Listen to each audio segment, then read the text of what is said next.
Hey y'all, it's Tim Miller from the Bulwark. I just got off MSNBC and I was reacting to the Trump team's spin. They're claiming that they are confident about the Pete Hegseth nomination, which I refuse to believe. Just has to be spin because it is just one nightmare after another with this guy. And what I'm hearing, the buzz I'm hearing, is that there is a lot more where that came from when it comes to the stories about his personal conduct. Obviously he's been accused of sexual assault by a woman at a conservative conference in Monterey. His behavior taking underlings to the strip club here in New Orleans. Maybe that's an okay thing for you and your bros. Definitely an okay thing for you and your bros, by the way. It's New Orleans. But, you're not supposed to take your younger female staff there and then be a total creep and predator with them. That's not okay. So important distinction there when it comes to New Orleans strip club behavior. So anyway, I went off on Pete and on what we think this nomination is, and whether we think Donald Trump's joking or not, whether this is a big prank. Anyway, stick around and you'll get to hear me and Nicolle break it down a little deeper for you.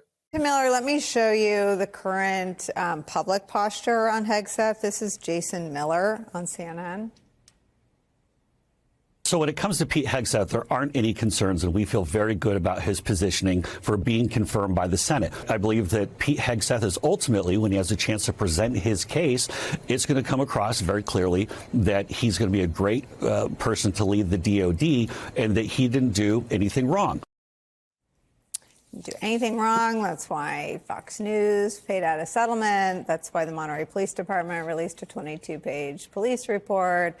That's why Jane Mayer has a phone ringing off the hook and a deeply sourced, meticulously reported body of reporting about his mismanagement. And frankly, the public drunkenness and the sloppiness with which his own peers and colleagues describe him is really stunning and a real departure from the kinds of folks that Trump seemed to have been attracted to in a first term.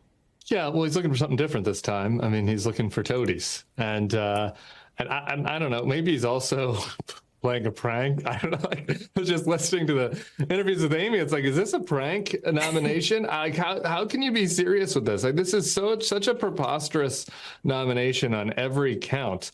And you just see him barely be completely unable to answer that substantive question about women in the military walking through the halls. How is this guy gonna survive a hearing? This isn't the Fox and Friends couch. There are going to be some tough questions at a hearing about his personal, private behavior, as well as his preparedness for this job, which he doesn't have. He has none. And so, look, this is a person who I believe it was Elizabeth Warren who used the word predator in describing him. It's hard to not describe him that way. I mean, you look at the Jane Mayer story, and Amy mentioned his inability to manage money and the fact that he's fired from jobs in leadership roles. That's disqualifying. But also in the personal behavior. Look, I live in New Orleans. If you want to come down to New Orleans and go to a strip club and get up on stage, I think that's questionable behavior and for the head of the DOD, but maybe you can look past that. But he's bringing his young female staff with him to this. He is lecherously creeping on women at conservative conferences.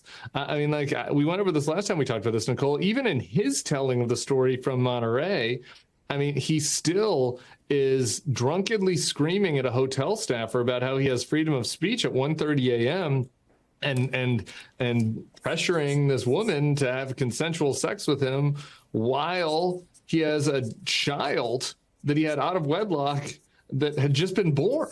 And he's in between two divorces.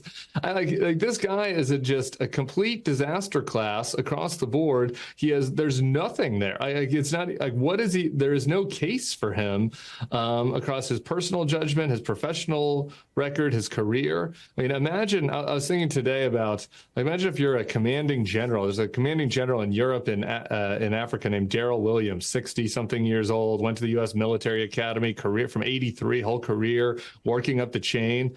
You're going to report to this guy, this TV show clown that has never done anything in his life?